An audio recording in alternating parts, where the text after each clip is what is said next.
Welcome dear friends to my video course on general knowledge.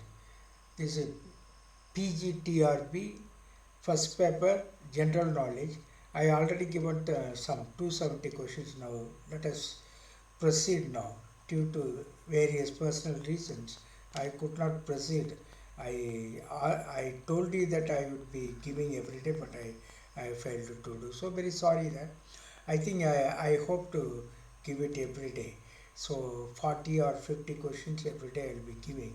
So welcome back to listen to my GK general knowledge questions. This is especially for PGTRB uh, aspirants, all subjects. PGTRB aspirants, all subjects. Most welcome. Let us straight away enter into the topic. Who played a key role in banning child marriage in India? That is Horbilas Sarda. இந்த child மேரேஜை ஒழிச்சவங்க ரொம்ப முக்கியமான ஒரு பணியை செய்தவங்க யாருன்னா Harbilas Sarda.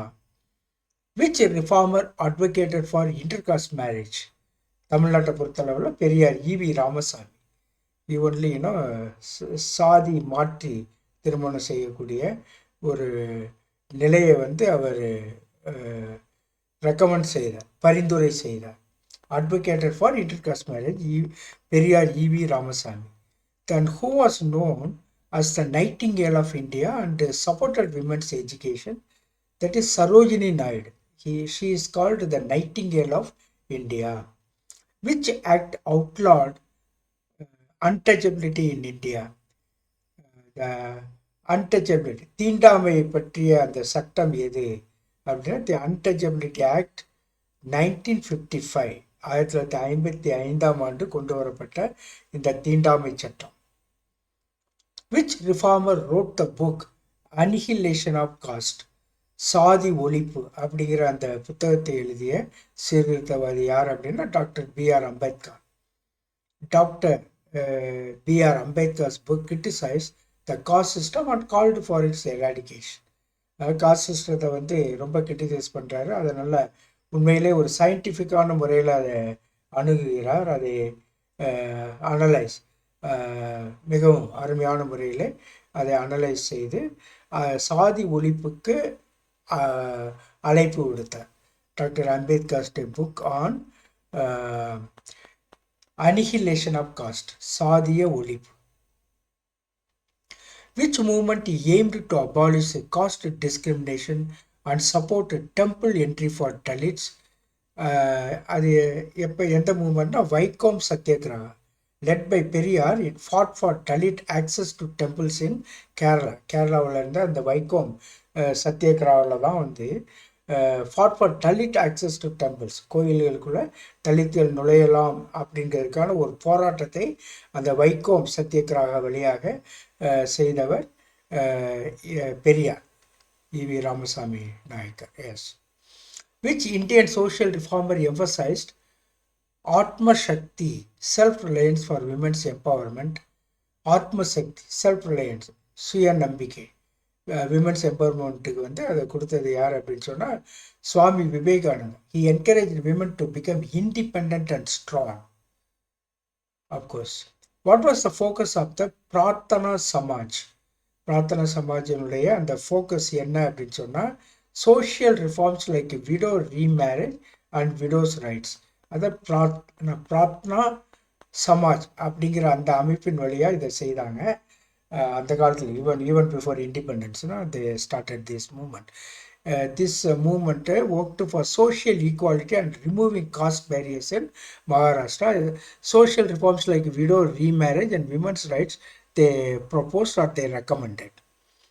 Which Tamil Nadu leader strongly opposed child marriage? Of course, Periyar E.V. Ramasamy. Periyar advocated raising the minimum age for marriage and women's rights. திருமணத்திற்கு ஒரு மினிமம் ஏஜ், முன்னாலையெல்லாம் குழந்தை திருமணத்தை கொண்டு வந்தாங்க. இல்லை ஓரளவுக்கு அவங்க வளர்ந்த பின்னால் தான் கொடுக்கணும். ஒரு மினிமம் ஏஜை சொன்னேன். மேபி 15 to 18 நினைக்கிறேன். அந்த காலகட்டத்தில் எந்த ஏஜுங்கிறத நம்ம பார்க்கணும். நிச்சயமாக குழந்தை திருமணம் கூடாது என்று சொன்னவர். Periyar advocate raising the minimum age for marriage and women's rights, which organization was started by Annie Besant to promote Indian culture and education, that is Theosophical Society. Annie பெசண்டால் ஆரம்பிக்கப்பட்ட, அதாவது இந்த இந்திய கலாச்சாரம் மற்றும் இந்திய கல்வியை கொடுப்பதற்கு பரிந்துரைத்தவர் யார் அப்படின்னா அன்னி பெசன்ட். அது எதன் வழியாக செய்தால் த தியோசாபிக்கல் சொசைட்டி அப்படிங்கிறது வழியாக இது செய்தார். Annie Besant played a key role in promoting Indian philosophy and nationalism. Who started the Harijan Sevak Sangh in 1932? 1932 Harijan Sevak Sangh என்பது யாரால் தொடங்கப்பட்டதுன்னா Mahatma Gandhi. This organisation worked for Dalit welfare and ending untouchability. That is Harijan Sevak Sangh, 1932. Who was the first Indian woman to become the president of the Indian National Congress? That is Sarojini Naidu, of course. So Indian National காங்கிரஸுடைய முதல் இந்திய பெண் யார் அப்படின்னு சொன்னால் Sarojini Naidu. So she presided, Sarojini Naidu presided over the INC, Indian National Congress session in 1925, and she was a champion of women's rights, yes. Which reformist group in Tamil Nadu opposed the dominance of Brahmins in government jobs and education? Which reformist group? சீர்திருத்த குழு. எந்த சீர்திருத்த குழுனா Justice Party. Formed in 1916, it fought for the rights of நான்-பிராமின்ஸ் இன் தமிழ்நாடு. ஒரு காலத்தில் நான் பிராமின்ஸுக்கு எந்த விதமான சலுகை அளிக்கப்படாத ஒரு காலகட்டத்தில் 1916 இந்த ஜஸ்டிஸ் பார்ட்டி தான் போராடியது. அடுத்து, which act legally abolished untouchability in independent India?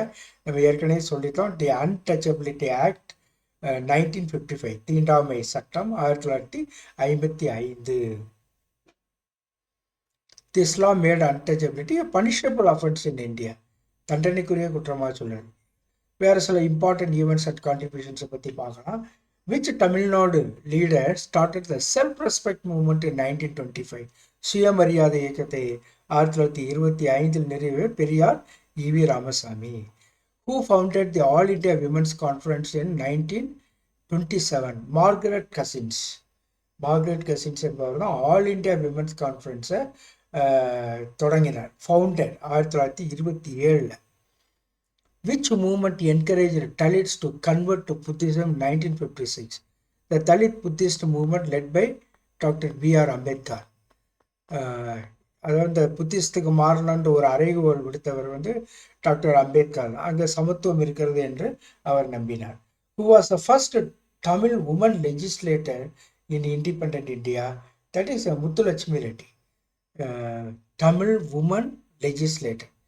தமிழகத்தில் சட்டசபையில் இருந்த முதல் பெண் யாருன்னு சொன்னால் Muthulakshmi Reddy. Which British Governor General banned sati in 1829? That is Lord William Bentinck.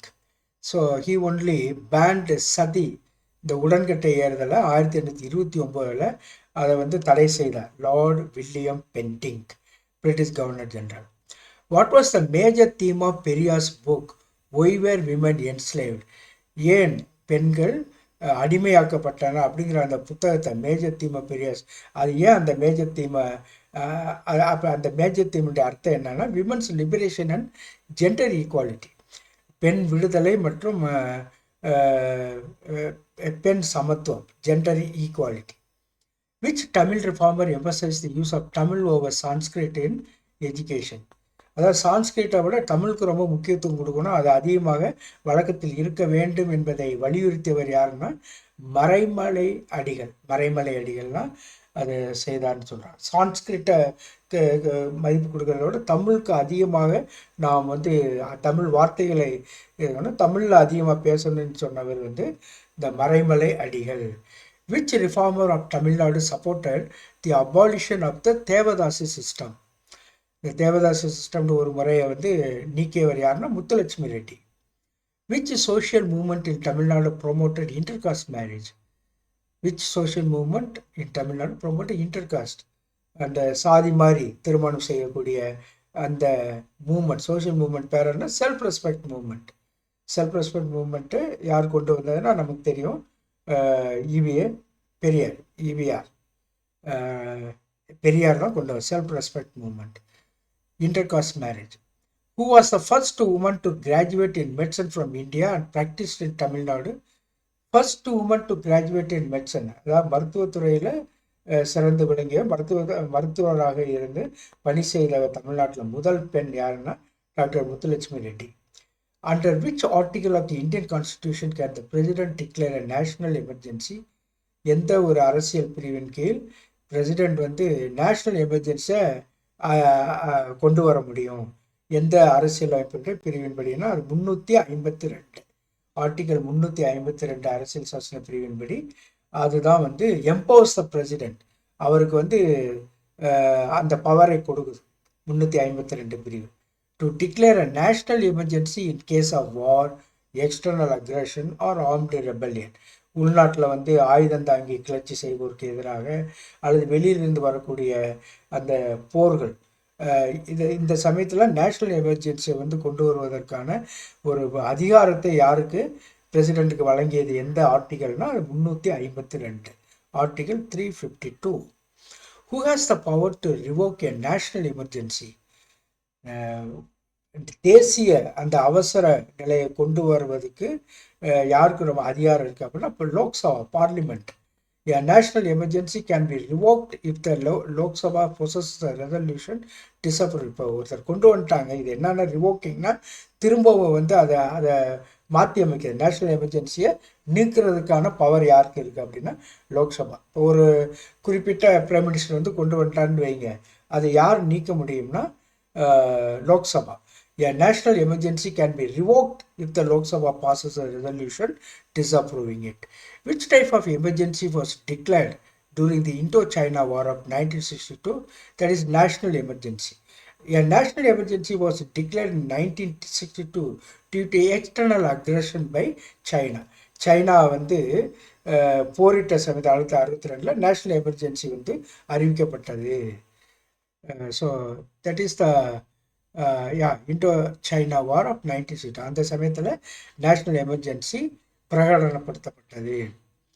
How long can a national emergency remain in force without parliamentary approval? அதாவது parliamentary approval இல்லாமல் எத்தனை மாதத்துக்கு வந்து இந்த நேஷனல் எமர்ஜென்சி வந்து தொடர்ந்து இருக்க முடியும்? As per Article 352, a national emergency remains in effect for 2 months unless approved by both houses of parliament. இந்த பார்லிமெண்ட் இருக்கக்கூடிய அந்த 2 ஹவுஸ், லோக்சபா ராஜ்யசபான்னு சொல்கிறோமே, அந்த ரெண்டும் சேர்ந்து அப்ரூவ் பண்ணால் தான் 2 மாதம் இருக்க முடியும். 2 மாதம் வரைக்கும் இருக்கலாம், அதை தொடர்ந்து அது நீடிக்க முடியும். அந்த 6 மாதத்துக்கு பின்னாலும் நீடிக்க முடியும். As per Article 352, a national emergency remains in effect for 2 months unless approved by both houses of parliament. During a national emergency, which fundamental rights are automatically suspended? அப்படின்னா ரொம்ப முக்கியமானது ரைட் டு ஃப்ரீடம். அதனால் பேசுவதற்கான அந்த உரிமை, அதெல்லாம் எழுதுவதற்கான உரிமை, அதெல்லாம் தண்டிக்கப்படக்கூடிய ஒன்றாக இருந்தது அந்த சமயத்தில். நேஷ்னல் எமர்ஜென்சி தேசிய அவசர நிலை பிரகடனம். அதனால் எது ரைட் டு ஃப்ரீடங்கிறது ரொம்ப முக்கியமானது. அதனால மற்ற ரைட்ஸ் எல்லாம் இதுக்குள்ளே அடங்கிடும். So under article 358 all 6 freedoms under Article 19 are suspended during a national emergency.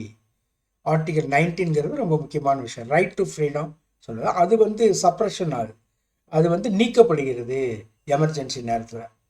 Which article provides for the imposition of president's rule in a state? அது 356. அதாவது which article provides for the imposition of president's rule, பிரசிடென்ட்டுடைய அந்த பிரகடனம், அவசர நிலை பிரகடனத்துக்கு எந்த article வந்து உதவி செய்கிறது, அதிகாரம் தருதுன்னா 356.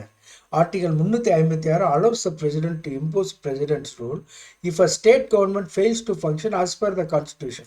இந்த அவசர நிலை பிரகடனம்ல ஒரு ஸ்டேட்டை வந்து நீக்கணும், அது ஏதோ ஒரு குறிப்பிட்ட முறையில் அவங்க வந்து சரியாக இயங்கலை அப்படின்னா அந்த அவங்களுடைய அந்த ஆட்சியை நீக்குவதற்கான உரிமை வந்து ஆர்டிகல் 356 பிரசிடென்ட்டுக்கு தருது அப்படிங்கிறது ஒரு முக்கியமான விஷயம். அதாவது எந்த ஒரு மாநில அரசையும் நீக்க முடியும் இந்த article 356. If the president is not satisfied with the functioning of the state machinery. அந்த ஸ்டேட்டினுடைய ஃபங்க்ஷன் வந்து சரியாக இல்லை அப்படின்னு பிரசிடென்ட் நினச்சாருன்னா அந்த ஆர்டிகல் 356 பயன்படுத்தி அந்த அரசை வந்து நீக்க முடியும், மாநில அரசை நீக்க முடியும். How long can president's rule be imposed in a state without parliament's approval? 6 மாதம். எவ்வளோ தூரத்துக்கு வந்து இப்போ பார்லிமெண்ட்ஸ் அப்ரூவல் இல்லாமல் பிரசிடென்ட் ரூல் வந்து நீடிக்க முடியும் அப்படின்னு சொன்னால் 6 மாதத்துக்கு. So initially president's rule can be imposed for 6 months, but it can be extended up to 3 years with the parliamentary approval. அதான் 6 மாதம் தான் இந்த பிரசிடென்ட்ஸுடைய ரூல் வந்து ஒரு குறிப்பிட்ட மாநிலத்தில் இருக்க முடியும். ஆனால் அதை எக்ஸ்டெண்ட் பண்ணலாம், 3 வருஷம் வரைக்கும் எக்ஸ்டெண்ட் பண்ணலாம். எப்போ அப்படின்னா பார்லிமெண்ட் வந்து அதுக்கு பார்லிமெண்ட்டில் இருக்கக்கூடிய இந்த 2 சபைகளும் ஒப்புதல் எடுத்தால் 3 வருஷம் வரைக்கும் கூட அதை நீட்டிக்க முடியும். ஆனால் சாதாரணமாக 6 மாதம் தான் அது இருக்கணும் அப்படிங்கிற ஒரு point. In which year was president rule imposed for the first time in India? In which year was president's rule imposed for the first time? முதல் முறையாக இந்த பிரசிடென்ட் ரூல் வந்து ராஷ்டிரபதி அரசுனா அந்த பிரசிடென்ட்ஸ் ரூல் எப்போ எந்த வருஷம் கொண்டு வரப்பட்டதுன்னா 1959. President's rule was first imposed in Kerala in 1959 by the Nehru government. ஆனால் நேரு வந்து சென்ட்ரல் கவர்மெண்ட்டில் இருந்த சமயத்தை பிரதமராக இருந்தப்போ இந்த பிரசிடென்ட் ரூல் வந்து கொண்டு வரப்பட்ட 1959 கேரளாவில். மேபி கம்யூனிஸ்ட் ஆட்சிக்கு எதிராக கொண்டு வந்தான்னு நினைக்கிறேன். Under which article can a financial emergency B declared? Under which article can a financial emergency B declared? அதாவது நிதி நெருக்கடி நிலை எப்போ அறிமுகம் செய்யப்படும்னா 360. எந்த பிரிவின் கீழ் அறிமுகம் செய்யப்படும்? Article 360. Article 360 empowers the president to declare a financial emergency in case of a financial crisis. How many times has a financial emergency been declared in India? இதுவரைக்கும் எத்தனை தடவை இந்த நிதி நெருக்கடி அவசர பிரகடனம் செய்யப்பட்டதில் ஒரு தடவை கூட இல்லை. அந்த மாதிரி சூழ்நிலையே வரலன்னு சொல்கிறாங்க. ஆனால் ஆர்டிகல் 360 அதை குறிக்கிறது. ஃபினான்ஷியல் எமர்ஜென்சியை பற்றி சொன்னாலும் கூட அது இந்தியாவில் ஒரு முறை கூட பிரகடனப்படுத்தப்படவில்லை. ரொம்ப முக்கியமான ஒரு கருத்து. So India has never faced a financial emergency under article 360. Who has the power to declare a national emergency in India? அது பிரசிடென்ட் தான். பிரசிடென்ட்டுக்கு தான் அந்த பவர் இருக்குது நேஷனல் எமர்ஜென்சியை கொண்டு வர்றது. தேசிய அளவில் வந்து அவசர நிலையை கொண்டு வருவது பிரசிடென்ட்னால தான் முடியும். எந்த article? 352. Under Article 352 based on a written recommendation from the Union Cabinet. அதனால் யார் யூனியன் கேபினெட் வந்து சென்ட்ரல் கவர்மெண்ட்டு அந்த மந்திரி சபை வந்து அமைச்சரவை வந்து அவங்களுடைய பரிந்துரை, அதுவும் ரிட்டன் ரெக்கமெண்டேஷன் எழுத்துப்பூர்வமாக பரிந்துரை செய்கின்ற பொழுது பிரசிடென்ட் வந்து 352 ஆர்டிகல் 352 பயன்படுத்தி நேஷனல் எமர்ஜென்சியை கொண்டு வர முடியும். அடுத்து, during a national emergency the parliament can legislate on which subject அப்படின்னா state list. The parliament can legislate on which சப்ஜெக்ட்னா ஸ்டேட் லிஸ்ட்டில் வந்து அவங்க அது அது அது அது சம்மந்தமாக சில சட்டங்கள் கொண்டு வர முடியும் நேஷனல் எமர்ஜென்சி நேரத்தில். Under article 353 the union government gains the power to make laws on state subject. அதாவது ஸ்டேட் சப்ஜெக்ட்ஸுக்கு ஏற்கனவே அதுக்கு அரசியலமைப்பு சட்டம் வந்து சில உரிமைகளை கொடுக்குது, சில பவரெல்லாம் கொடுக்குது, அதிகாரத்தை கொடுக்குது. ஆனால் அந்த நேஷனல் எமர்ஜென்சி டயத்தில் அதை எடுத்துக்கொள்ள முடியும். அதுதான் இதை 353 ஆர்டிகலின் படி, அரசியலமைப்பு பிரிவின்படி union government gains the power to make laws on state subjects. மாநில பொருட்கள் பற்றி அல்லது மாநிலம் சம்பந்தப்பட்ட விஷயங்களில் சட்டங்கள் ஏற்ற முடியும் அந்த எமர்ஜென்சி நேரத்தில். அதற்கான அதிகாரத்தை தரக்கூடிய பிரிவு தான் வந்து article 353. What is the maximum duration for which a president rule can continue in a state? ஏற்கனவே சொல்லிட்டோம் 3 வருஷம். அதாவது 6 மாதம் இருக்கணும். அதுக்கு மேலே வந்து பார்லிமெண்ட்டுடைய அப்ரூவலோட 3 வருஷம் அது எக்ஸ்டெண்ட் பண்ணலாம், நீடித்து இருக்கலாம். அதனால் மேக்சிமம் டூரேஷன் நம்ம சொல்லிக்கின்ற பொழுது 3 வருஷம் தான் நம்ம சொல்லணும். ஆக்சுவலாக 6 மாதம், ஆனால் பார்லிமெண்ட்டினுடைய அந்த அப்ரூவலோட இன்னும் மேற்கொண்டு மேலும் ஒரு 2.5 வருஷம் நீடித்து 3 வருஷம் வரைக்கும் கொண்டு போகலாம். So which of the following fundamental rights cannot be suspended during an emergency? Emergency நேரத்தில் எந்த விதமான அடிப்படை உரிமைகள் நீக்கப்பட முடியாது. நிச்சயமாக வச்சுருக்கணும். எமர்ஜென்சி வந்தாலும் அந்த ஏன்னோ அந்த அடிப்படை உரிமைகளுக்கு யாரும் பங்கு விளைவிக்க முடியாது. அப்படிப்பட்ட அடிப்படை உரிமைகள் என்ன? ரைட் டு ஈக்குவாலிட்டியா, right to protection of life and personal லிபர்ட்டியா, ரைட் டு ஃப்ரீடம் ஆஃப் ரிலிஜனா, ரைட் டு எஜுகேஷன். நிச்சயமாக right to protection of life and personal liberty, அதுக்கு எந்த காரணத்தை கொண்டு எந்த எமர்ஜென்சி அவள் ஒன்றும் செய்ய முடியாது, ஒன்றும் செய்யக்கூடாது அக்கார்டிங் டு தி கான்ஸ்டியூஷன். அதனால் எமர்ஜென்சி பீரியடில் கூட இதை நீக்க முடியாது, இந்த ரைட்டை. எந்த உரிமையை? Right to protection of life and personal liberty, தனி மனித விடுதலை. So article 21 cannot be suspended, நீக்கப்பட முடியாது during a national emergency as per 44th Constitutional Amendment Act. 44வது அரசியல் திருத்த சட்டத்தின்படி 1978 இந்த article 21 cannot be suspended even during a national emergency. இதை நல்லா புரிஞ்சுக்கொள்ளும். அது என்னது? ஆர்டிகல் 21ங்கிறது right to protection of life and personal liberty. Which constitutional amendment restricted the power of the president to declare an emergency? எந்த அரசியலமைப்பு சட்ட திருத்த மசோதா ரெஸ்ட்ரிக்டட், தடுதலை செய்தது அல்லது தடை செய்தது எதை? The power of the president to declare an emergency அப்படின்னு சொல்கிறோம். 44th amendment. The 44th amendment 1978 made it mandatory for the president to receive cabinet approval before declaring a national emergency. ஒருவேளை அதுக்கு முன்னால் பிரசிடெண்ட்டே செய்ய முடியும்னு இருந்தது. அப்புறம் அவருக்கு ஒரு கடிவாளம் போடுறாங்க. எப்படின்னா, நேஷ்னல் எமர்ஜென்சியை பிரசிடெண்ட் கொண்டு வர முடியும், ஆனால் with the approval of the cabinet approval, அதை அமைச்சரவை ஒப்புதல், அந்த சென்ட்ரல் கவர்மெண்டுடைய அமைச்சரவை ஒப்புதல் பிரகாரம் தான் அவர் அந்த நேஷ்னல் எமர்ஜென்சியை கொண்டு வர முடியும். அது 44th amendment படி அது நடக்குது. எந்த ஆண்டு? 1978.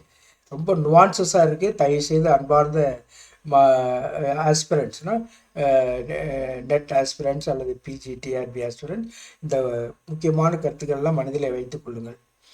Who approves a president rule in a state after it is imposed?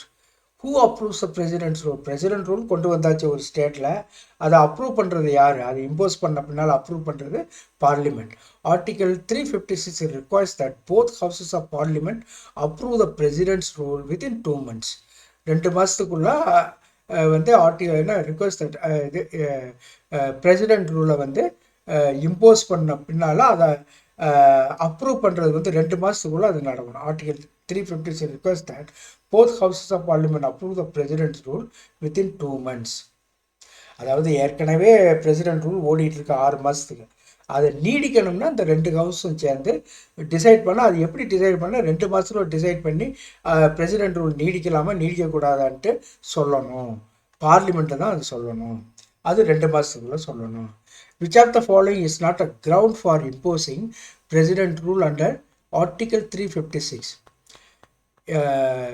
President rule கொண்டு வருவதற்கு அண்டர் ஆர்டிகல் 356 படி நாட் அ கிரவுண்ட், அடிப்படை இல்லை.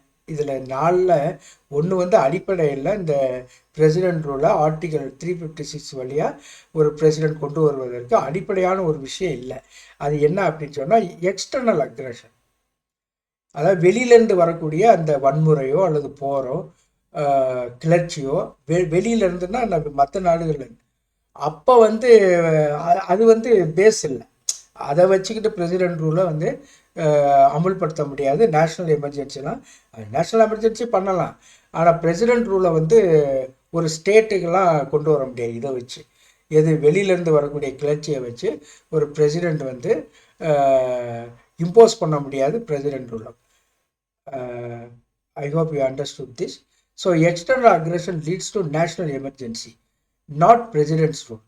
National emergency, external கிளர்ச்சி, எக்ஸ்டர்னல் வார்லாம் இருக்குது, இந்த சைனா வார், பாகிஸ்தான் வார்லாம், அது நேஷ்னல் எமர்ஜென்சி வேணால் கொண்டு வரலாம். ஆனால் பிரசிடென்ட்ஸ் ரூல் ஆர்டிகல் 356 அது கொண்டு வராது. அது நன்றாக பிரசிடென்ட்ஸ் ரூலுங்கிறது எது அப்படின்னா ஒரு ஸ்டேட் மேலே கொண்டு வர்றது அந்த மாதிரி. அப்போ வேறு சில விஷயங்கள் இருக்குது, ஆனால் முக்கியமாக உள்நாட்டுக்குள்ளே இருக்கக்கூடிய விஷயங்களுக்கு தான் president's rule. Yes, of course national எமர்ஜென்சிக்கும் இது பார்லிமெண்ட் சொல்லி பிரசிடென்ட் ரூல்லாம் கடைசியில் சொல்லுவாங்க. ஆனால் அது ரெண்டுக்குள்ள வித்தியாசம் இருக்குது. நேஷ்னல் எமர்ஜென்சி எல்லா அமைச்சரவை, பிரைம் மினிஸ்டர் எல்லாம் கொண்டு வரலாம். அப்புறம் பிரசிடெண்ட் வந்து அதுக்கு ஒப்புதல் தருவார், ஒன்றும் பிரச்சனை இல்லை. பிரசிடென்ட் ரூலுங்கிறது ஒரு ஸ்டேட்டு மேலே கொள்ளக்கூடிய ஒரு அதிகாரம். அது வந்து 356 படி பிரசிடென்ட் ரூல் கொண்டு வரலாம். ஆனால் அவர் நேஷ்னல் எமர்ஜென்சியை கொண்டு வர முடியாது.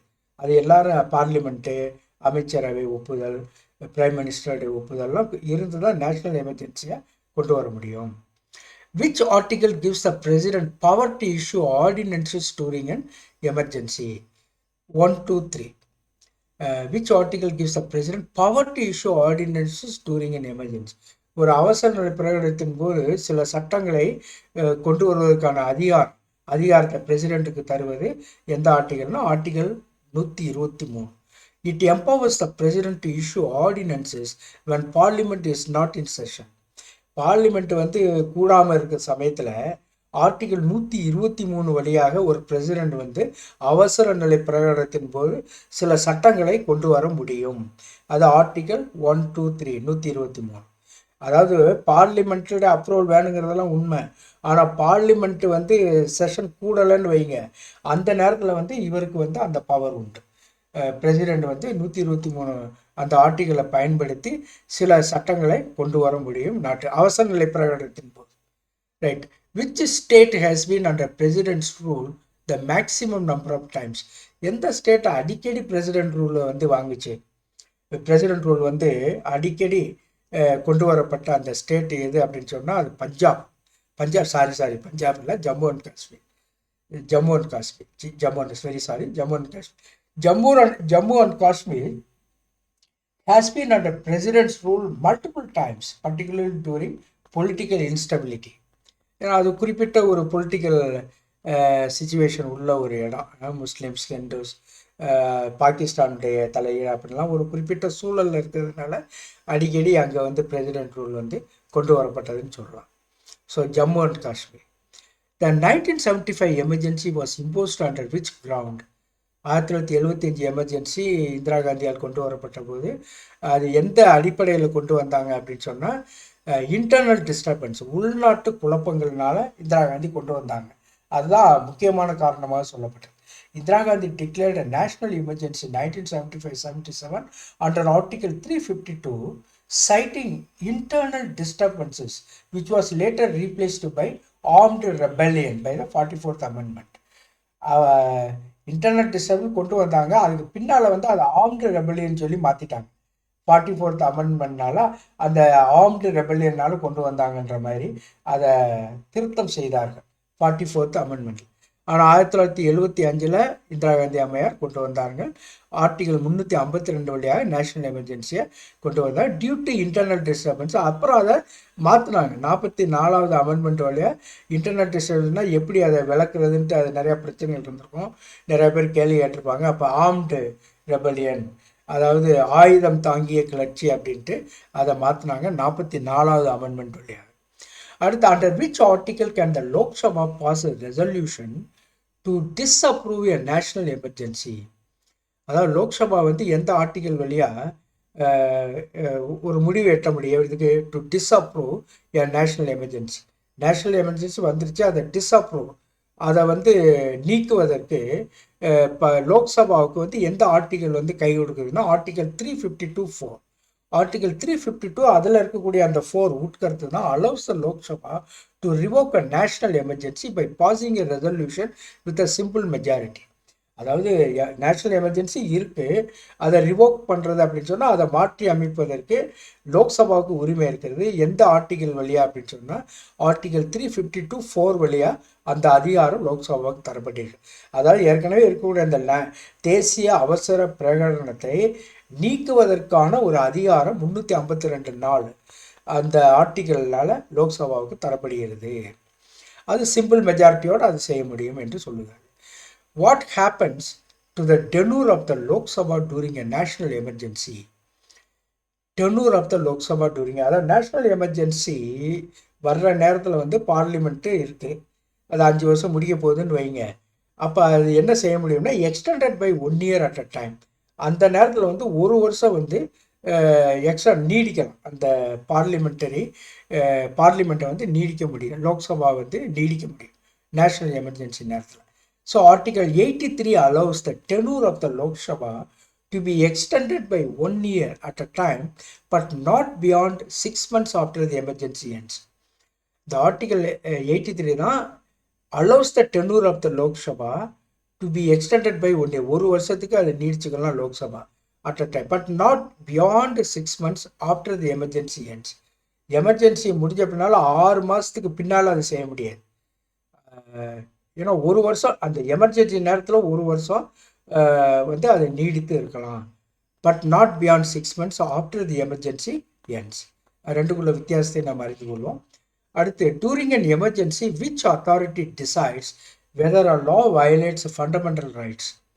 அதாவது அவசர நிலை பிரகடனத்தின் போது எந்த அதிகாரம் வந்து அதிகார குவிப்பு வந்து முடிவு செய்கிறது வெதர் எ லா வயலேட்ஸ் ஃபண்டமெண்டல் ரைட்ஸ், அடிப்படை உரிமையை பாதிக்கிறது, ஒரு சட்டம் பாதிக்கிறது என்பதை யார் தீர்மானிக்கிறதுனா சுப்ரீம் கோர்ட். அந்த அவசர நிலை பிரகடனின் போது அடிப்படை உரிமைகள் பாதிக்கப்படுகின்றன, ஆமாம் நிச்சயமாக பாதிக்கப்படுகிறதுங்கிறத தீர்மானிக்கக்கூடிய அதிகாரம் யார்கிட்ட இருக்குது அப்படின்னா supreme court. The supreme court has a power of judicial review to check if emergency laws violate fundamental rights. அதனால் இந்த அவசர நிலை பிரகடனம் வந்து அடிப்படை உரிமைகளை வந்து மீறுகிறதா என்பதை மேற்பார்வையிடுவதற்கு, அதை சரிபார்ப்பதற்கு, ஜுடிஷியல் ரிவ்யூ செய்வதற்கு சுப்ரீம் கோர்ட்டுக்கு பவர் இருக்குது அப்படிங்கிறது இதனுடைய நோக்கம். டியூரிங் அண்ட் எமர்ஜென்சி அவசர நிலை பிரகடனத்தின் போது. அடுத்து, which article was introduced by the 42nd amendment to prevent judicial review of emergency proclamations. எந்த ஆர்டிகல் வந்து இன்ட்ரடியூஸ் பண்ணப்பட்டது? 42வது amendment to prevent judicial review of emergency proclamation. அதாவது ஜுடிஷியல் ரிவ்யூங்கிறது வந்து நீதிமன்ற பரிபாலனின் அடிப்படையில் எமர்ஜென்சியை வந்து அவங்க வந்து சீர்தூக்கி பார்க்கலாம், அதை ரிவ்யூ பண்ணலாம். அதையும் வந்து என்ன பண்ணுறாங்க, ஒரு 42nd அமெண்ட்மெண்ட்டில் கொண்டு வர்றாங்க. எப்படி கொண்டு வர்றாங்கன்னா, introduce by to prevent judicial review. அதாவது சுப்ரீம் கோர்ட்டுக்கு உரிமை இல்லை அப்படின்னு சொல்லக்கூடிய அந்த ஒரு விஷயத்தை வந்து எமர்ஜென்சி அவசர நிலை பிரகடனத்தை பற்றி மேற்பார்வையிடுவதற்கு உரிமை இல்லைன்னு சொல்லக்கூடிய ஒரு ஆர்டிக்கலை கொண்டு வந்தாங்க. எப்போனா 42nd அமெண்ட்மெண்ட்டில் கொண்டு வந்தாங்க. அந்த அமெண்ட்மெண்ட் படி அது என்ன ஆர்டிக்கல்னு கேட்குறேன். 42 அமெண்ட்மெண்ட்டில் அந்த சட்ட திருத்தத்தில் எந்த ஆர்டிக்கல் அப்படின்னா 352(5). The 42nd Amendment 1976 limited judicial review over emergency declarations, but this was later revoked by the 44th Amendment. அப்படி 42nd அமெண்ட்மெண்ட்டில் பண்ணாங்க, 44 அமெண்ட்மெண்ட்டில் திரும்பவும் எடுத்துட்டாங்க. அதாவது வந்து சுப்ரீம் கோர்ட் வந்து தலையிடலான்ட்டு இருக்கிறதுக்கு தடை போட்டாங்க 42 அமெண்ட்மெண்ட்டில். அப்புறம் 44வது அமெண்ட்மெண்ட்டில் அந்த தடையை நீக்கிட்டாங்க. ரொம்ப வெரி இன்ட்ரெஸ்டிங்னா, நம்ம நாட்டில் எது இதெல்லாம் சட்டங்களோட அடிப்படையில் செய்யக்கூடியது, காரண காரியங்கள்னால செய்யப்படக்கூடிய ஒன்று, அரசியல் பிரிவுகளின் கீழ் செய்யப்படக்கூடிய திருத்தங்கள். அடுத்து, recent advances in artificial intelligence and robotics in India. அதை பற்றி 2 கேள்வி கேட்போம், அப்புறம் தொடர்ந்து, ஏன்னா 50 ஏற்கனவே வந்துட்டோம். அடுத்த வீடியோவில் அடுத்த 50 கொண்டு வரும். Which Indian institute develop the first indigenous AI-based chatbot for education. இப்போ நமக்கு தெரியும் ஏஐனா artificial intelligence rules the world என்னவே, எல்லாமே கொண்டு வர முடியுது, எதையுமே நம்ம டைப் அடிக்க வேண்டியதே இல்லை, அந்த மாதிரிலாம் இப்போ வருது. ஏஐ பேஸ்டு சாட்பாட்டுங்கிற விஷயம் அந்தளவுக்கு வருது. இந்தியாவை பொறுத்தளவில் which Indian institute developed the first AI based chatbot for எஜுகேஷன்னா அது IIT Madras. IIT Madras launched AI for Bharat அப்படின்னு, AI for Bharat. AI for Bharat, அந்த 4 பாரத்ன்ட்டு 4ங்கிற நம்பரை வச்சு சொல்கிறாங்க. இது வந்து AI driven initiative for education and language processing. அதாவது மொழியை வந்து வழிப்படுத்துவதற்கும் நெறிப்படுத்துவதற்கும், லாங்குவேஜ் ப்ராசஸிங் மொழி சம்மந்தப்பட்ட விஷயங்களை பார்ப்பதற்கும், கல்விக்கான ஒரு முயற்சியாக ஐஐடி மெட்ராஸ் வந்து இதை லான்ச் பண்ணாங்க. ஏஐ ட்ரிவன் இனிஷியேட்டிவ், ஆர்டிஃபிஷியல் இன்டெலிஜென்ஸ்னா செயற்கை அறிவு சம்மந்தப்பட்ட அந்த முயற்சியை வந்து யார் கொண்டு வந்தாங்கன்னா IIT Madras launch AI for Bharat. AI for Bharat. Right. The last question. India's first AI powered health care assistant Sanjeevani was launched by which organization. India's first AI-powered healthcare assistant, Sanjeevani, was launched by which organization? அப்படின்னா அது வந்து நிதி ஆயோக். நிதி ஆயோக் தான் இன் collaboration with tech ஃபார்ம்ஸ்னா தொழில் இந்த technology you know இருக்கக்கூடிய அந்த தொழிலகங்களில் வழியாக அவங்க உதவியோடு இந்த நிதி ஆயோக் தான் கொண்டு வந்துச்சு. Developed Sanjeevani to support medical professionals. அதனால் மருத்துவ ஏன்னா மருத்துவர்களுக்கும் அல்லது மருத்துவ ரீதியான மக்களுக்கும் இந்த சஞ்சீவனி அப்படிங்கிற ஒரு விஷயத்த அவங்கள சப்போர்ட் செய்கிறதுக்கு கொண்டு வந்தது இந்த நிதி ஆயோக். இது வந்து ஒரு ஏஐ பேஸ்டு இனிஷியேட்டிவ்னு சொல்லலாம். அதுதான் கேள்வி. So India's first AI powered health care assistant Sanjeevani was launch by which organisation? NITI Aayog. So thank you very much dear friends. God bless you abundantly.